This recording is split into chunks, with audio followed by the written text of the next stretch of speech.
Alors là, la consigne est différente. Pour l'exercice 7, il faut factoriser. Donc factoriser, c'est reconnaître un facteur commun et mettre en facteur. Donc à chaque fois qu'on doit factoriser, il faut bien repérer qu'on a un signe plus ou un signe moins, d'accord, qui nous sépare en général deux termes. D'accord? Là, j'ai un premier terme, deuxième terme, premier terme, deuxième terme, premier terme, deuxième terme. Le but du jeu, c'est de savoir est-ce qu'il y a un facteur commun évident dans ces deux termes.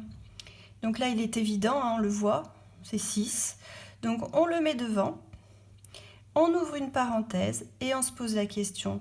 Dans le premier terme là, 6x, 6 était multiplié à quoi?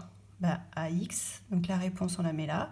On abaisse le signe entre les deux termes, c'était un plus. Deuxième question auquel je dois répondre. Par quoi était multiplié ce 6 dans le deuxième terme? À y, donc on met y et on ferme la parenthèse, on a fini. Cette ligne-là, on n'est pas obligé de l'écrire.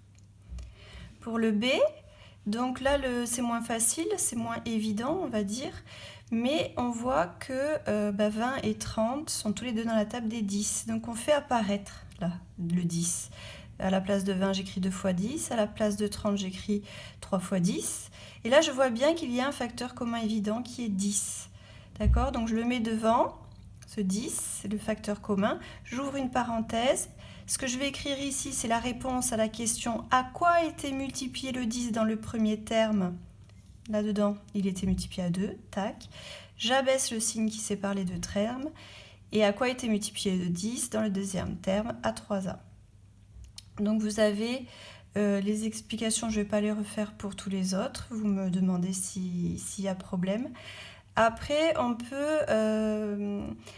là, moi, par exemple, pour celui-ci, j'ai factorisé par 3a.